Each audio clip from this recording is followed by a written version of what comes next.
Yo, what's up mga kaibigan? Halina tayo magkwentuhan. Madaming naaalarma ngayon sa NBA dahil sa nangyari na Paul George trade noon sa Clippers dahil nagsisimula na ngang bumunga ang lahat ng to para sa OKC Thunder. Sa ngayon, si Shai Gilgeous-Alexander ay ang reigning MVP and one of the top candidates pa din ngayong season sa award na ito. Si Jalen Williams ay kakabalik lang din sa kanilang lineup at may record na ang OKC na 20 wins and only 1 loss, dominating the whole league with or without Jalen Williams and Chet Holmgren. At ayon kay Tim McMahon ng ESPN ay nagpapanik na ang mga team sa buong NBA dahil pagmamayari pa nga ng OKC ang pick ng Clippers next draft. At sa tinatakbo ng Clippers ngayon ay very likely na makakakuha ng top 5 pick ang OKC next season or possibly mapunta pa nga sa kanila ang number 1 pick. Bukod nga dyan dahil sa tinatakbo din nga ng Utah Jazz at ng Philadelphia 76ers ay malakas din nga ang tsansa na makakuha pa sila ng 2 pick sa lottery next draft on top of the top 5 pick mula sa Clippers. Kung gugustuhin nga nila na pumukol sa Giannis Antetokounmpo trade ay kayang-kaya nila itong gawin. Subalit hindi naman ito ang nais silang approach patungo sa championship.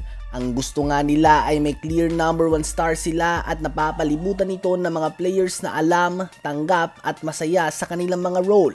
Ang bata pa nga ng lineup na meron ng OKC ngayon at kaya nilang maging championship contender for the next 5 or more years dahil sa edad ng kanilang Big 3. Samahan pa ito nila Lu Dort, AJ Mitchell, 3 top 15 pick next year at pati na din sa mga susunod na taon, talagang dynasty in the making nga ito mga kaibigan or at least malakas ang tsansa. Ano ba ang masasabi nyo tungkol dito? Si Anthony Davis naman mga kaibigan ay muntik na naman natamaan ng injury na milipit nga ito sa sakit mga kaibigan. Pansamantala siyang lumabas sa game subalit konting hilot lang at agad din naman siyang nakabalik.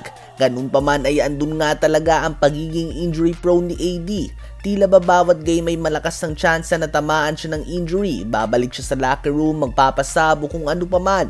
Naging dikit ang game nila laban sa Denver Nuggets kahit na gumawa si Nikola Jokic ng 15 points, 9 rebounds and 6 assists sa first quarter pa lamang. Sa uli ay dominant performance pa rin nga ang pinakita ni Anthony Davis at nakuha ng Dallas Mavericks ang 131-121 win. Nagtala si AD ng 32 points, 13 rebounds and 4 assists, 28 points and 10 assists si Ryan Nembhard, 24 points, 8 rebounds si Cooper Flagg at 15 points naman si Klay Thompson. Sa Nuggets naman ay gumawa pa din nga ng 29 points, 20 rebounds and 13 assists triple-double si Nikola Jokic. Subalit 10 of 24 lamang siya sa field at 28 points din nga si Spencer Jones. Subalit 10 points na nga si Jamal Murray at out pa nga si Aaron Gordon at Christian Brown. Kaya naman hindi nga naging sapat ang laro na ito ni Nikola Jokic mga kaibigan. Ano ba masasabi nyo tungkol dito?